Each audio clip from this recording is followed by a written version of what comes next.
This week in the Pentagon, defense leaders address the growing problem of piracy off the coast of Somalia after a daring rescue at sea. Thank you very much. This crew was lucky to be out of it with every one of us alive. Well, first of all, I'd just like to take my hats off to those who carried out this mission. It was exceptionally well done. It was a team effort. And stopping the rise in soldier suicide. I've been doing this stuff for 36 years, and I have never run into anything as difficult as this. Plus, detection and prevention, spotting IEDs before they go off. What you'll see if you look really closely is a copper wire that runs right here on top of this log.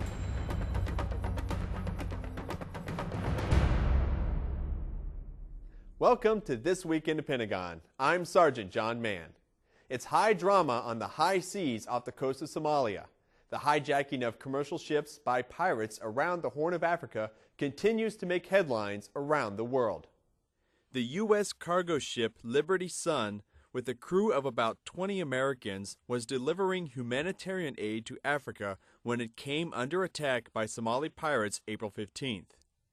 USS Bainbridge responded to the attack after the Liberty Sun crew sent out a distress call saying they were being fired upon by pirates with rocket-propelled grenades and automatic weapons. Although the pirates failed to hijack the ship, the vessel did sustain damage. The story of Merchant Marine Captain Richard Phillips and the crew of the Maersk Alabama captured headlines and worldwide attention last week. It was the first time since the Somalian pirate crisis began that an American-flagged ship was attacked and its captain taken hostage. Here's a look at how that crisis played out and turned into a high-profile military operation. Piracy off the coast of Somalia is not a new problem. Threats against commercial shipping in the area began during the Somalian Civil War in the early 1990s. While the pirates may have initially been local fishermen raiding illegal commercial fishing vessels that were threatening their livelihood, their targets quickly evolved to include international cargo and passenger vessels. In 2008, Somalia's transitional federal government requested international assistance to combat the piracy. Later that year, Combined Task Force 150 began patrols in the Gulf of Aden to counter piracy. The added patrols forced the pirates to operate in the open waters east of Somalia. It was here on April 8, 2009, 4 pirates boarded the Maersk Alabama. While only one of many attacks that week, this one was unique. It was the first pirate seizure of an American registered ship in nearly 200 years. The seizure was short-lived. We took one of them hostage in the steering gear room with us, and then the other 3, the captain talked them into getting in the lifeboat.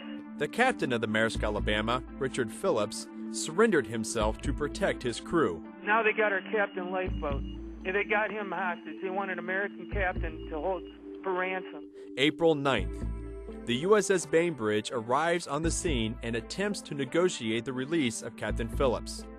Meanwhile, the pirates called for support from other pirate vessels in the area that were also holding hostages. Their plan was to combine forces and flee to the Somalian mainland, where their negotiating position would strengthen. April 10th. Captain Phillips attempts to escape his captors by leaping overboard in the middle of the night. The pirates fired shots either into the air or at Captain Phillips, forcing him to return to custody. April 12th, Easter Sunday. The captain of the USS Bainbridge, Commander Frank Castellano, took action. The unseen commander determined that the captain was in imminent danger, and he had a weapon aimed at him. On rolling seas, Navy SEAL snipers shot and killed 3 pirates on board the lifeboat.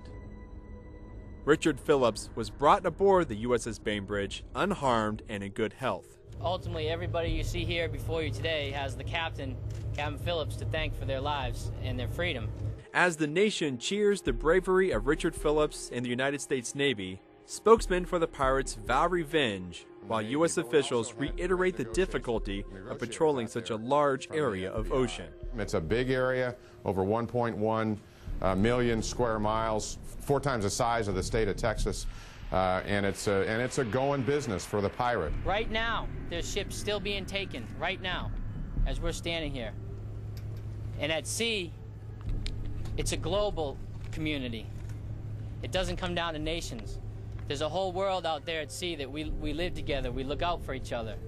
As pirate raids continue, it is certain that the problem with Somalian piracy is far from over. Now for a look at other news this week in the Pentagon. Defense Secretary Robert Gates was on the road this week following the rollout of the Pentagon's 2010 defense budget recommendations.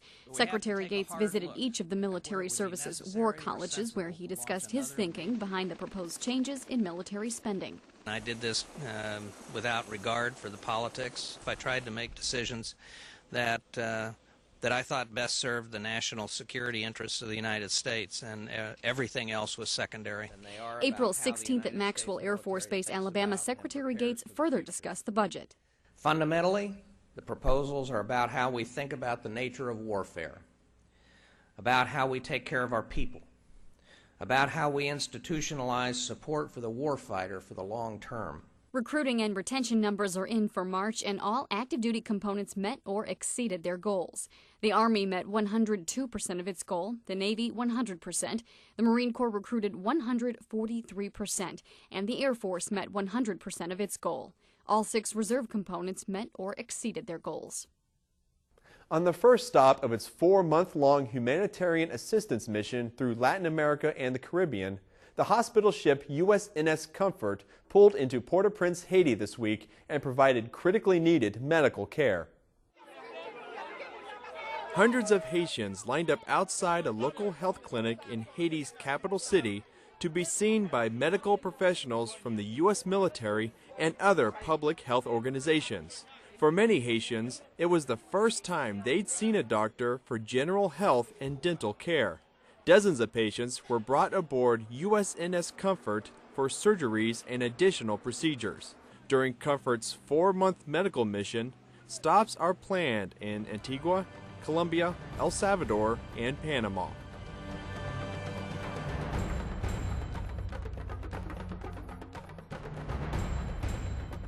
Coming up, more on the growing problem of pirates.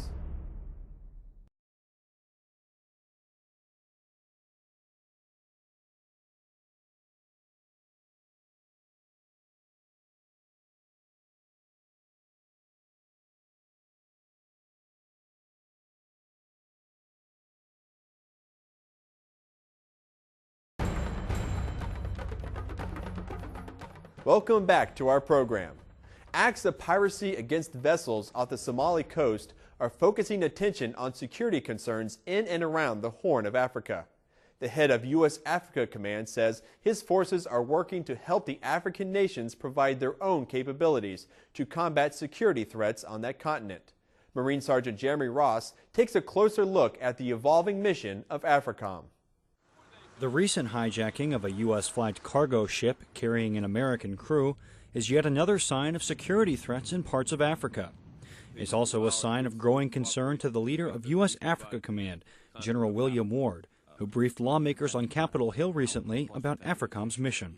The root of the piracy issue in the Gulf of Aden, there in the Indian Ocean, is a result of the lack of an effective government there in Somalia. And so our efforts to support the establishment of effective institutions of government there in Somalia would be the long-term fix to the piracy that goes there. General Ward says his goal is to draw on the experience of working with West African nations also dealing with piracy. We look to increase those efforts in the east, along the east coast of Africa, again, adding to the capacity and capability of those nations to coordinate, to share information, to have visibility over the territorial waters, and to be able to do something about it once something is detected.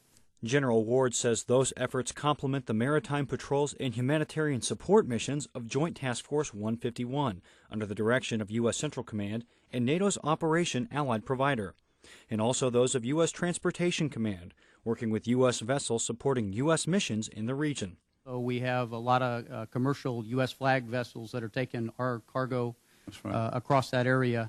They are working very closely on those techniques about how you get through, when should you convoy, how do you make sure you got visibility, and when you are the type of ship that may be a little bit at risk, then you'll be escorted. If they need, we have anti-piracy assessment teams that will join them and say, here's some techniques that you can use. General Ward says AFRICOM's broader mission includes helping partner nations build capacity to deal with their own challenges, such as threats to internal security and stability. Violence that can be perpetrated against civilian populations in the Congo and other parts of the continent is absolutely deplorable. We, through various mechanisms, are doing our part in providing increased capacities for these nations to firstly deal with these rebel and renegade groups that operate inside their territories. The general adds that AFRICOM's mission also means working closely with other U.S. and African agencies to support humanitarian and economic aid to Africa. For This Week in the Pentagon, I'm Marine Sergeant Jeremy Ross. So, what is a pirate? Perhaps some of the better-known images come from the hit movies Pirates of the Caribbean. But the image of an eye patch-wearing pirate with a gold earring who makes his hostages walk the plank couldn't be further from the true story of who they really are. Here's a look. The high point of Johnny Depp's career may be his portrayal of the pirate Captain Jack Sparrow in Disney's Pirates of the Caribbean films. Though his work brought him worldwide acclaim, Johnny Depp's Jack Sparrow is a long way from the real pirates who have plagued the seas for centuries. Piracy is defined as any criminal acts of violence, detention, or depredation committed for private ends by the crew of a private ship against another ship, and it has been a problem ever since people began sailing the seas. In one story, Julius Caesar, the man who would become the first Roman emperor, was kidnapped and held for ransom by Sicilian pirates in 75 BC. After the ransom was paid and Caesar was released, he raised a fleet, pursued and captured the pirates, and had them put to death. Wherever there was commerce on the oceans, there were pirates. The Vikings terrorized northern Europe for centuries, looting and pillaging as far as North Africa. Madagascar proved to be a popular pirate hideout, raiding ships trading with the East Indies.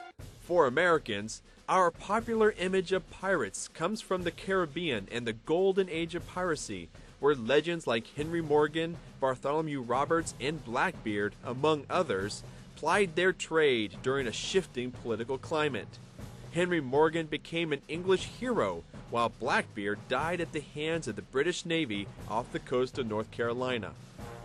The newly formed United States of America went to war with the Barbary pirates twice in 1801 and 1815, after President Thomas Jefferson refused to pay tribute to the Mediterranean pirate state. Called the Barbary Wars, the first war culminated when U.S. Marine First Lieutenant Presley O'Bannon led a mixed force of 8 Marines and 500 mercenaries to capture the city of Derna. This was the first time in history the United States flag was raised in victory over foreign soil and is memorialized in a line from the Marines' hymn, The Shores of Tripoli. So while audiences may cheer on the exploits of the crew of the Black Pearl, it's probably important to keep a little perspective on the true history of pirates. Up next, stopping soldier suicide.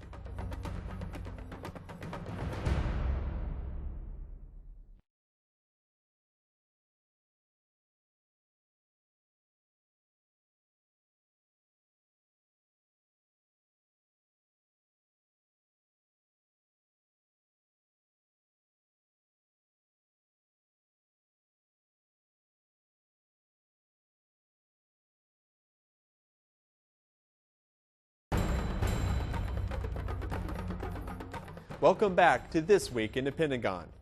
The Army released its suicide numbers for March, and 13 soldier deaths are being investigated as potential suicides. These past 4 years, the Army has seen an alarming increase in soldiers taking their own lives, a pattern military leaders say must be stopped. He shot himself in the bathroom. Army Specialist Carl McCoy is one of the faces of suicide. So is Army Specialist Ken Atkinson. Both men are part of a troubling trend in the Army. We saw the numbers go up the last 4 years. we should have been more proactive, all of us, including me, in attacking this problem. A problem that in 2008 claimed the lives of 143 soldiers, an all-time high. They are men who've left behind grieving families and have top military leaders working hard to better understand why the troubling rise in soldier suicide. I've been doing this stuff for 36 years, and I have never run into anything as difficult as this. Last month, the Army announced a suicide stand-down, a department-wide awareness effort and intervention about the seriousness of the situation. The focus, seek help. It's the stigma. It's the soldier who wants to reach out to someone who's not in his chain of command because he feels that somehow, if he does do that, he's going to be thought of as a lesser soldier. For This Week in the Pentagon, I'm Marine Sergeant Ashley Bryant. These sobering Army statistics are part of a broader trend of rising rates of suicides among service members in general. And that means the numbers of grieving family members left behind are also increasing. Organizations working to help families cope are being hit hard, and they're teaming up with the military on prevention. You know, there isn't a day that goes by that we don't talk to at least one new family coping with the death to suicide. There was one day that we had 6. Bonnie Carroll is the founder of TAPS, the Tragedy Assistance Program for survivors. If I had a chance to go everywhere with you, I'd do it because I love you and I miss you. They provide services like this Good Grief Camp for children of fallen service members to families dealing with everything from combat deaths to losses due to disease like cancer. Suicide, Carroll says, is no different. It's knowing that you can talk about it, that there isn't that stigma and shame, that their loved one was fighting a very tough battle. You do have people who see mental illness or suicide as a cowardly, selfish act. Kim Ruoko's husband, Major John Ruoko, was a Cobra pilot. He flew 75 missions in Iraq and was getting ready to redeploy. But in the months he spent at home, he began having nightmares, was distracted, and withdrawn from the 2 sons. I did ask the question, are you feeling like you could kill yourself? And he assured me that he could never do that to the boys and I. The very night he assured Kim he would get help, he took his own life. He had one fear in life, one, letting somebody down. Kim and Bonnie are sharing their stories with members of the National Guard from all over the country who are tasked with suicide prevention and shooting down the stigma of depression. The last conversation I had with him, we were on the phone and he said, I'm going to go get help, but this is going to mean we're going to lose everything. My career, they're going to think I'm a coward and don't want to go back to Iraq. I'm going to let everybody down. Kim says she's convinced that if her husband had felt able to get help, he'd be alive and a stronger Marine than ever today.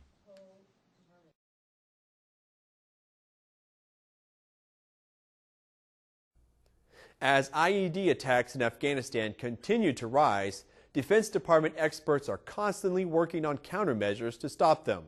One simple way of preventing IED attacks is to find them before they explode. It's no easy task, but the Joint IED Defeat Organization has put together a study to determine who is best at finding them. An IED explodes. Soldiers are wounded, even killed. But what if someone could have seen the bomb before it went off, like the cyber gunner did in this gaming video? Look a little closer. There's a bomb. The PC-based interactive video is just one of the methods JIDO used to test 800 soldiers, Marines, and airmen to determine their detection skills. The one thing that they can't develop a countermeasure to is probably the most effective weapon that we have against IEDs right now, which is the naked human eyeball. This naked human eyeball is being tracked. It's watching scenes where an IED could be hidden.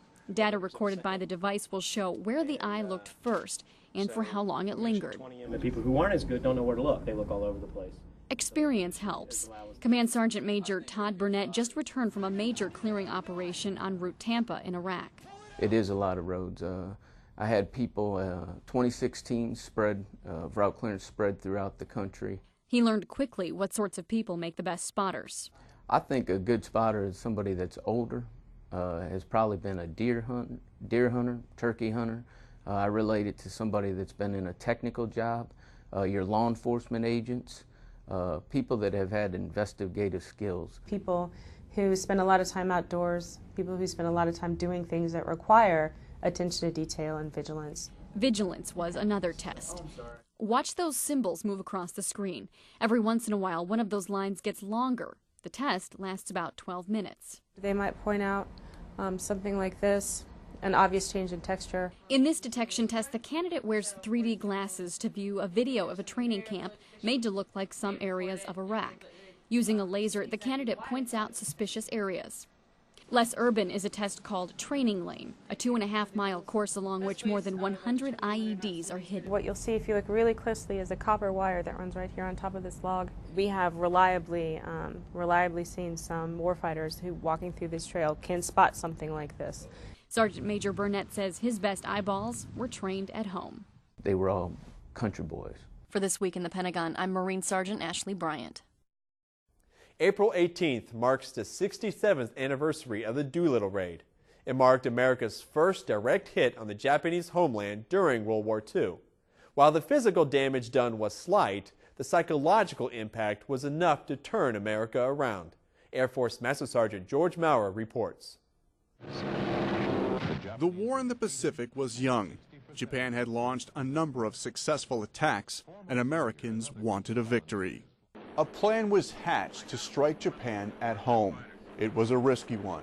In order to get close enough, an aircraft carrier would have to go deep into enemy territory and launch B-25 Mitchell bombers, planes designed for land warfare over sea. And I mean, some people literally thought they'd lost their minds when they proposed it. I went to the 17th group and asked for volunteers for a dangerous mission. Not telling them what it was, and the entire group, including the group commander, volunteered. The pilots learned to do short takeoffs on land, proving the plan could work. Taking off in a stall is something that they had been taught not to do from the time they started flying. On the other hand, taking off in a stall is essential if you're going to get off a carrier with a heavy load. All 16 bombers flew their missions successfully, taking out Japanese docks, railroad yards, and ammunition factories. But before they could make their planned landings at bases in China, they ran out of fuel, crash landing, some in territory occupied by Japan.